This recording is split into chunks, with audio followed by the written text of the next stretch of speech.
welcome everyone to the latest in our GC People Leader series. My guest today is Will Serle.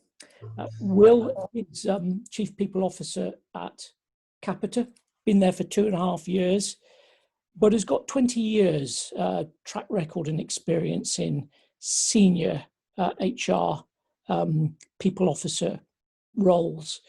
Will, welcome. Good to have you with us. Thank you. Good to be here. Will, you've done the GC Index. You completed the questionnaire. You have your profile. Your profile suggests that you're a strong strategist and implementer. Tell us, how is that reflected in your evident success in your career? Well, I guess I've done pretty much most of the profiles that people use, the different profiles that people use. And I guess whenever you complete a profile like that, there's always something in there that you recognize, some things that you're really happy to see there, and some things which you think you might want to work on, or just as you get older, you might just have to accept. So I guess I do see myself as more of an implementer than a strategist. Which is fine, and I guess that's been typically how I have managed my own work or led my own teams in the organisations that I've worked for. So yes, I did recognise myself in the survey. Let's go back to the strategist bit, because talking earlier, you said that was a bit of a surprise for you, and then as we talked some more, it became apparent that being purposeful actually is very important to you. It wasn't so much a surprise. It's just I always think it's quite an unusual tag. I mean, I think strategy is part of a lot of people's roles, and certainly as your career progresses and you become in a more senior role, then of course you should be spending your life looking at the strategy, because if you're not, who do you think it is? I guess it's more my personal perspective that the strategy is only valuable when you actually bring it to life.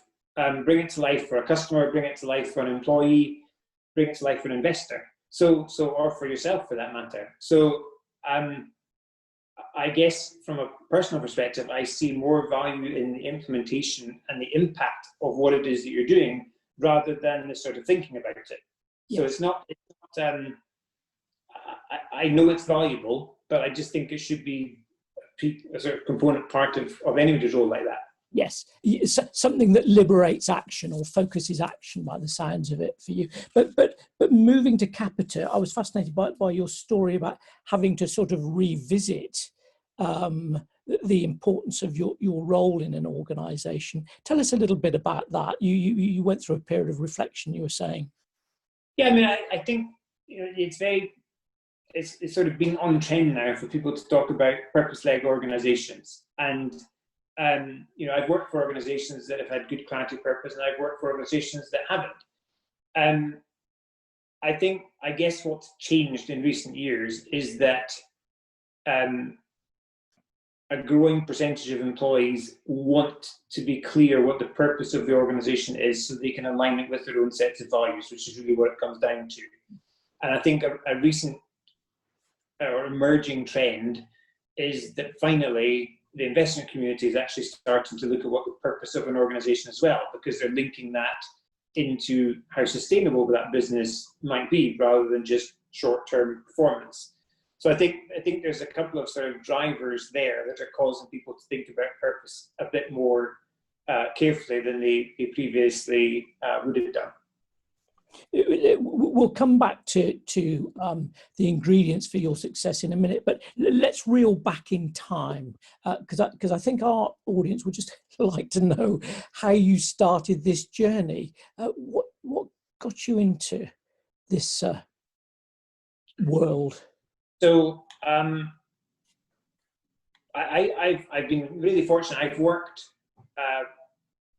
even when I was at school. So when I was, I think, 14, I started my first job working for the National Trust for Scotland in the summer holidays, which was probably illegal back in those days. And I'd always worked throughout school, throughout university, just to really fund my studies. So I was one of these fortunate people that had some sort of experience of working life whilst I was actually studying. And I wasn't sure exactly what I wanted to do when I went to university. I figured I'd probably end up running my own business or something like that, because I had an interest in that front. But I guess as I was at university and as I was working more, you start to think about the people elements of work and how work impacts people. That was of real interest to me. I also sort of formed a view that in the organizations I worked for, typically HR was actually something that was really poorly done in terms of how it impacted on employees or the actual impact it had in the business. And there was a big gap between what we were being taught at university about how it should be and what it was like in practice. And again, I suppose that was a bit of my sweet spot of thinking, well, hold on, it's this transition from the thinking to the actual practice. So as I finished my final year of uni, I decided particularly to look for jobs or graduate roles that would give me an opportunity to get into an HR function. I was very fortunate to find one. Yes, okay. And just coming back to the present day, you've talked about this energy that you have for making an impact through getting things done. But we also touched earlier on the importance of having the sort of relationship with a boss that allows you to do that. Give us some of your insights into what's been important for you to be presumably an implementer at your best. Yeah, I think the relationship between an HR person at any level and their boss, their sort of operational or line boss, is critical. It's more important than the functional boss.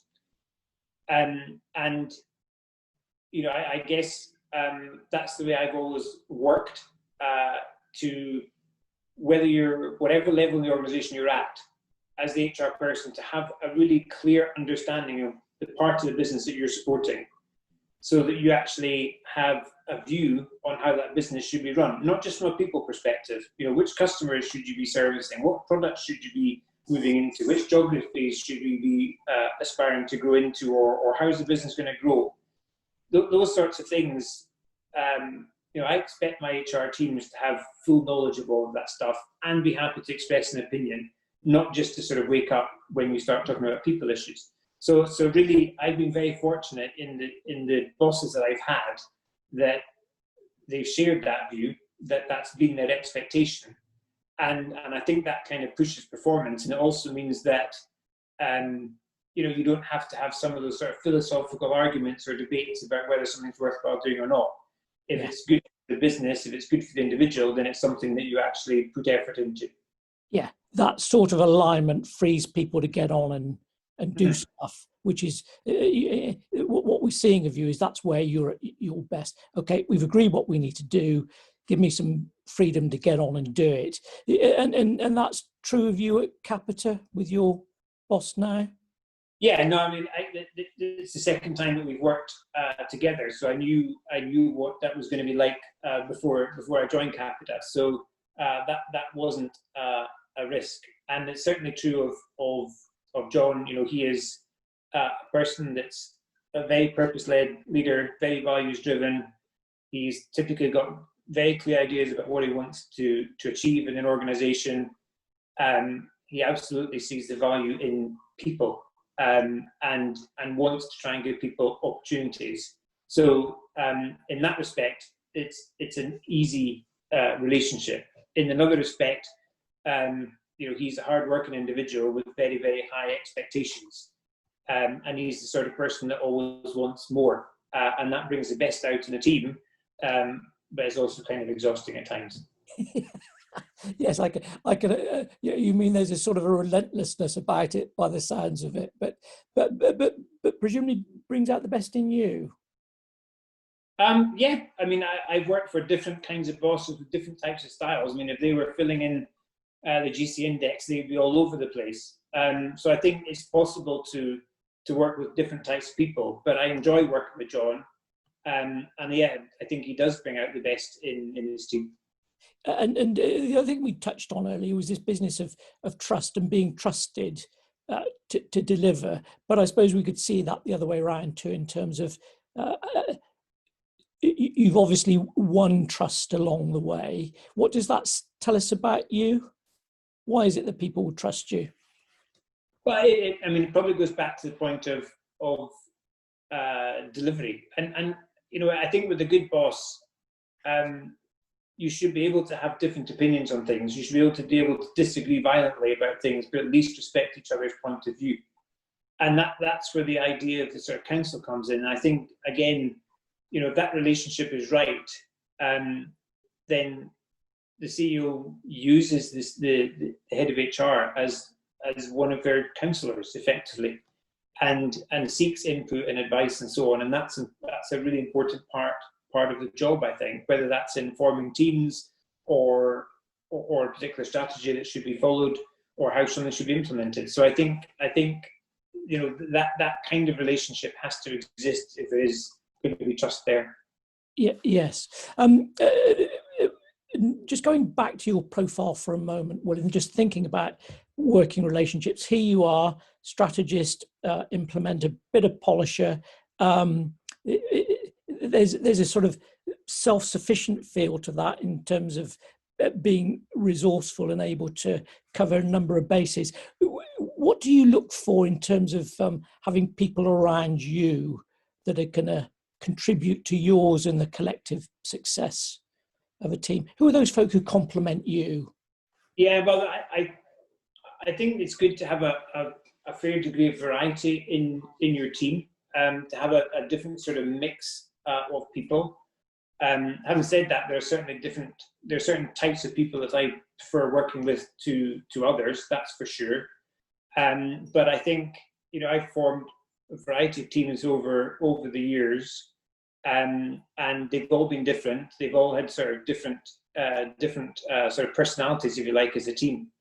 But I think one of my previous bosses a long time ago was very clear that how successful you're going to be in terms of delivering the aspects of your role will be fairly dependent on the team that you have around you, and sort of pick different teams, different skills is really critical. Mm. Well, as we draw to a close, we need some commentary on the world around us at the minute. Strategists typically like to join up the dots. They look at patterns and trends in the world as a basis for planning and for action. I'm going to put you on the spot. What are you seeing at the minute in your world as we go through this pandemic? I actually think I think in the future people will look back on this period. I don't just mean the pandemic period. I mean this period in history as one of the most exciting, certainly to be from an HR perspective. Just look at the sorts of things that boards or execos are interested in right now, and compare that with what the list would look like 5 years or 10 years ago. Look at how the investment community are looking at assessing businesses. Look at how investors are making decisions about which businesses they want to support. And I think linked into that is the power of the individual. So how people are feeling right now, and how they can express their opinion and the impact that can have. Just look at the impact on people's view of the planet, and how much that's been shaped by individuals unhappy about something, coming together and actually wanting to make a difference, putting a pressure on politicians, changing people's habits. And that's about the power of the individual and the ability to be heard as an individual now, as you couldn't have been a few years ago before social media was so popular. And I think, yes, we've been through COVID. Every organisation struggled with that. The impact on people has been horrible, but I think there will be some positives come out of it. But I think I would highlight really some of the things that have come out of the Black Lives Matter campaign in terms of the power of the individual as well, and just look at the expectations from employees. They want their employer to have a view on things that I think a few years ago that expectation wouldn't have been there. Yeah. And yes. it's exciting, I think, for organisations to be able to take a view and try and effect change and involve people, involve their workforces, get their opinions, harness the energy that's there to make a difference.